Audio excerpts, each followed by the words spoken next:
Hello and welcome back to my 101 series on getting started in property investing. This is a 5-part series where I have been and will be giving you tips on the things you need to think about before you actually sort of take the plunge and start investing in property. So in lessons 1 and 2, I talked about your time available, and then the second lesson was about getting a very clear understanding of what your resources are that will help you invest in property. And the third tip I have for you is before you actually start investing and start going, pounding the pavement and looking for properties, is to think about your strategy. So by strategy, I mean, how do you want to invest in property? Do you want to be a passive investor and sort of give your money to somebody else to invest for you, or to form JV partnerships where you provide the funds and they will do the heavy lifting as far as sourcing and managing and refurbishing, etc.? Do you want to invest in single let properties where you're just buying, a house or a flat and renting it out to a family or a couple and they get the whole unit? Do you want to invest in student properties, which come with their own sort of unique aspects of what that entails? Or do you want to potentially invest in HMOs, which is where you rent out a property on a room by room basis to different tenants on separate contracts? Or do you want to do something totally different? Do you want to take big houses and convert them into smaller units and flats? Or do you want to do big development projects and build from scratch? There's so much that you can do from property.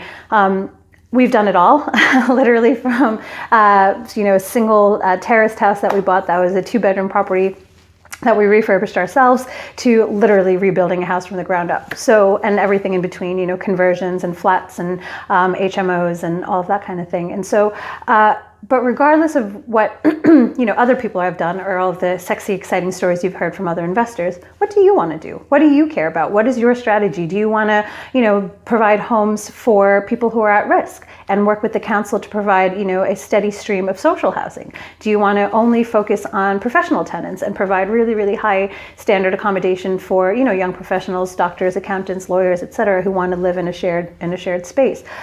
What is important to you? And based on what you care about and what's important to you, there will be a strategy that fits that. Do you want to help people who are in distressed situations and buy their properties from them and get them out of debt and help them sort of move on? And there are so many things that you could be doing.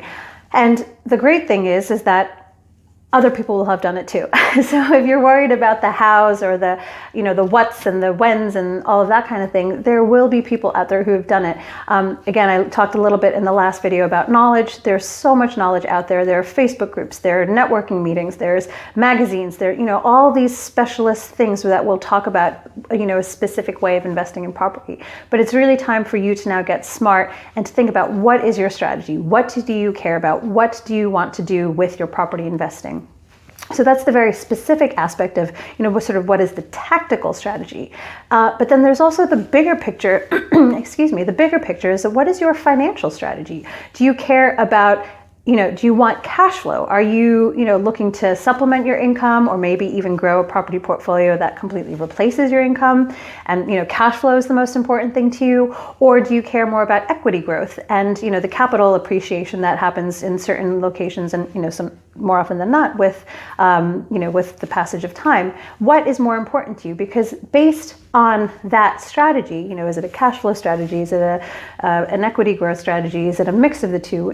Based on what is important to you, that will largely determine where you invest and potentially even how you invest. So all of these questions are really meant to get you thinking about what it is that you are starting to, or what it is that you want to do when you start investing. This is to do a lot of the sort of the front load, a lot of the thinking and the thought behind it, so that when you are ready, you're very, very clear on what you want, where you want it, how you're going to do it, and what it is going to mean for your finances.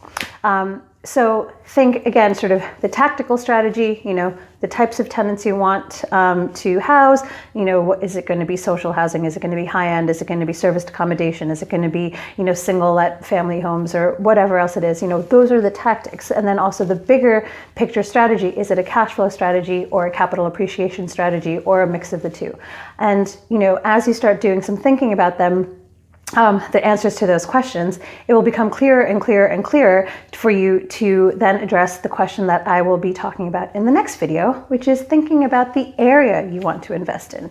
So think about your strategy, think about the tactics, Write all of these things down. And if you're the type of person who really likes to look at the different sides of something, write down the pros and cons of each of those strategies and each of those, both the tactics and the strategies, and see what works for you, see what feels right, see what, sort of intuitively you're sort of more naturally drawn to. And then that can help you start figuring out where you want to invest. I'll give you more tips on sort of figuring out the where in the next video, but I hope that was helpful. Make sure you're very, very thoughtful about what you're getting into and why. And I look forward to speaking to you next time. Thanks very much.